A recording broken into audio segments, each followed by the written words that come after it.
Christmas, and your tipping fees at the garbage dump is going up 10%. So this week, Kootenai Tribe members have started attending the regional district meetings. We hit 4 this week. The Community Sustainable Living Advisory Committee, the Rural Affairs Committee, the Joint Resource Recovery Committee, the Advisory Planning Commission, and today the Regional District Board meeting. There's a few things that we think are important for you to know. In the Resource Recovery meeting, it has now been decided that your tipping fees at the garbage dump will increase 10%. Now, interestingly, in this discussion, there was no data to justify why tipping costs have to be raised.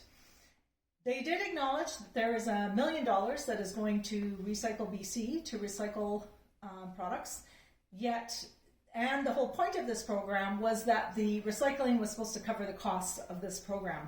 This is not happening.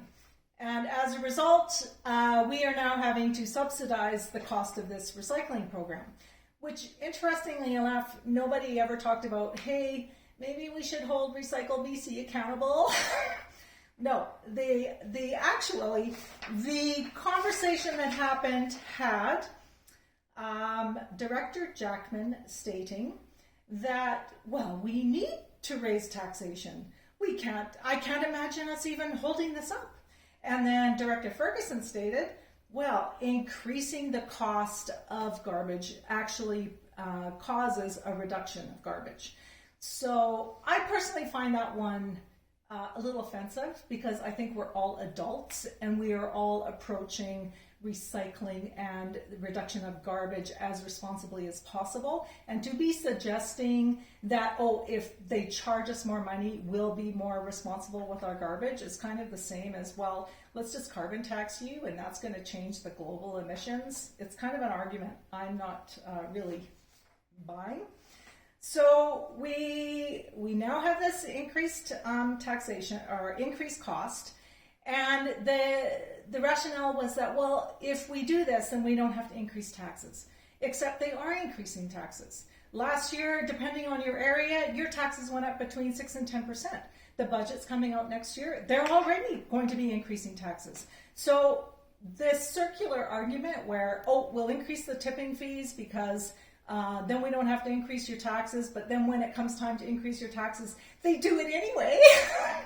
We're having a little bit of problem here. All right, so we've got, the good thing is they have decided they're going to reevaluate the no scavenging policy, which is when people would bring useful items to the garbage dump, you just had to put it in the dump. There used to be a time when you could go there and you could pick up stuff that was like in good condition, and they blocked that because of liability purposes. They are now going to reevaluate that. You need to talk to your director because that is a good idea. If you actually want to reduce stuff in the garbage dump, recycling it and letting other people use it is probably a good strategy. Just saying. Okay, so that's kind of, the other part that was interesting with this waste resource is this ongoing issue with HB Mines. Now, the HB Mines was property that was purchased in the late 90s next to the Selma garbage dump. And there was no due diligence that happened during the process of the purchase of that property. It was decided on by the whole board, 20 members, to purchase that property. And the property actually is contaminated. Since that point, we as taxpayers have already spent $12 million in engineering fees and the associated costs with the contamination. There has been this ongoing legal action against Tecominco for the contamination. It's been going on 10 years, and there's been absolutely no movement on this legal action at all. So now we get another $228,000 bill for them to monitor the dam. And again, this liability will never end. This is going to be on our backs until there is some responsibility taken from Tecominco. Now, what's also interesting is even though the whole board decided on buying this property, It is only the central region. So we have a west region, an east region, and a central region. It's only the central region that is paying for all these associated costs. So that's a corridor that goes from Salmo all the way up to Argenta. So it includes Nelson, it includes Caslow, does not include the Valley, does not include Creston. Okay, so it's only a portion of us that are paying the cost of HV mines. I brought up something at the board meeting today. There was a long discussion on directors and if they should be receiving stipends and expenses for extra training. Now, there was a lot of discussion over the whole point that in order to do this job appropriately, you need to know the laws and the responsibilities around it. And generally, most people who take on a director role don't come into it with the education required for it. So it's interesting that they do want to be paid extra to become equipped to do the job. I will say that there is a discrepancy in payment between the municipal directors and the area directors. So if you're, say, a director from Salmo, you get very little money, like $12,000, versus a director somewhere else could be getting $63,000. So that we as a group have discussed that, and it's like it doesn't really seem fair. That should be cleaned up, that there is an equivalent pay for the same job. But there was as much discussion around whether they should get stipends and expenses as it was over increasing our garbage by 10%. And so we're getting the increase, and it's still to be determined if they're going to get paid more. So right now we have our access to, as the public, with this whole regional district government, is we access our board. The board directors then have one employee, and that is the Chief Administrative Officer, Stuart Horn. Stuart Horn then is the overall administrator of all the staff to do with the RDCK. Now, Stuart Horn's background is he's an accountant. He's a financial officer. He was moved into that position of a Chief Administrative Officer because they couldn't find anyone, but he doesn't have the qualifications for administration. What we are discovering is if you've encountered the service level at the RDCK, our building department is failing, the IT department is failing, we have issues with website and technology that lots of money goes out to, and it's never fixed.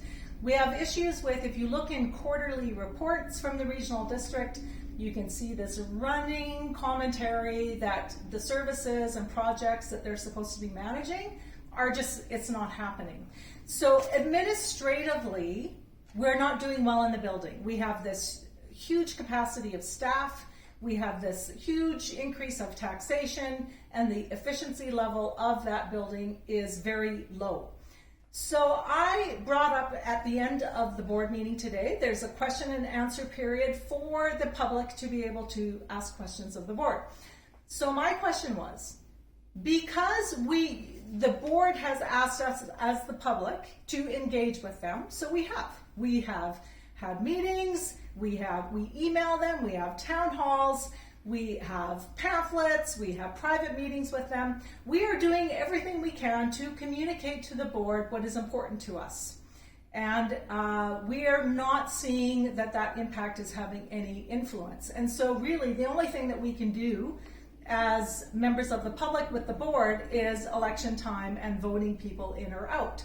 And I just want you to know they are still opposing recording their votes. That it's still a problem. Now, when it comes to the actual administration of the staff, the board doesn't have the responsibility on that. That is Stuart Horn. So my question was to the board, I said, I am Corinne Morey from Area E, but I am speaking as a communication conduit of the other members of the public who are bringing forward this request.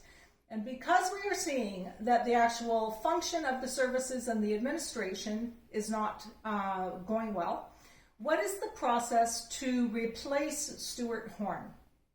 Now note that I didn't say remove him, I said replace him. Now, Stuart Horn has a lot of skills. He knows all the legal stuff. He knows all the bylaws, all the processes. He is a great person for helping direct the board of directors on how they have to do things legally. However, as an administrator, it's not working. So my question was, how do we replace Stuart Horn? Amy Watson, who is the chair, right away reacted and was like, no, I am not going to answer that question. And I, in response, said, well, actually, yes, you are.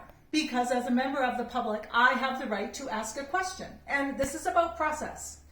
So we got into this little bit of an interaction where she refused to allow us as the community to get some accountability as to how the administration is going on. She did say that they do internal reviews and they are very happy with how he works.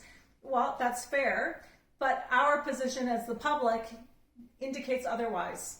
The increased taxation, decreased efficiency, increased regulation, decreased ability for the public to navigate like building systems or whatever it is we need from the regional district. So I just wanted to let you know that our interactions with the board are that we are seeing that there isn't a lot of response from our polite interaction. And so now we are going to be further investigating how the function of that RDCK is operating. So feel free to join our email, kootenaitribe@proton.me, and we will continue to keep you informed. Hit it.